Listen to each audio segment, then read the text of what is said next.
Alright, great way to start this video, just real quick. Just thought about it at the last minute. I'm gonna change a power brake booster on a 94 GMC Sierra K1500. Hold up, no, it's a C1500. Anywho, I'm finna change it. And this is what we're looking at. This is the part we need to disconnect. Zoom out. Oh, look. And I'll make this a quick, short video because I watched the other videos and they talk way too much. So I gotta disconnect this part because when the vehicle is running, all you can hear it doing is losing air and hissing like the normal videos. I will turn it on, but if your power brake booster is out, then you know.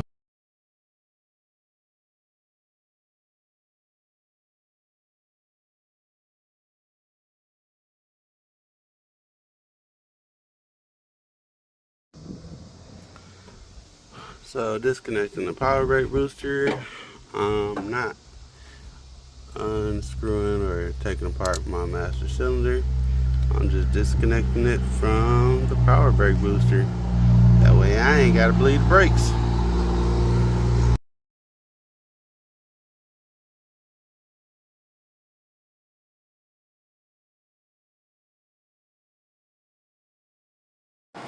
Viewing the Ford bolts right here, the most difficult one was behind the firewall. This is the power brake booster disconnected from the master cylinder. This is the brand new master cylinder. And that little deal right there, that's the new one. Put the 4 bolts on there. And that little foam piece that you gotta remove. The little plastic part you gotta remove because the master cylinder goes right there in front, which is no problem, no issues.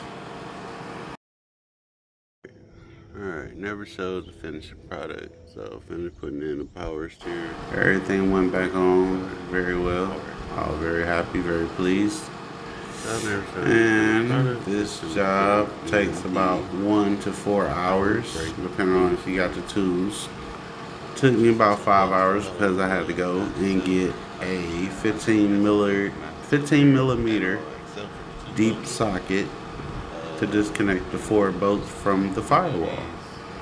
2 lines because I didn't want to bleed the brakes.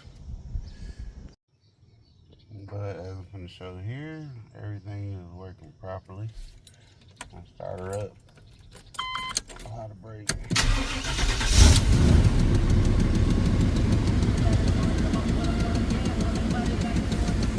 Press the brake. You hear no hissing. Everything's back connected. The clip is back on. The 4 bolts are bolted up. We're back good. Hope you enjoyed my short video how to install your power brake booster. Have a good day.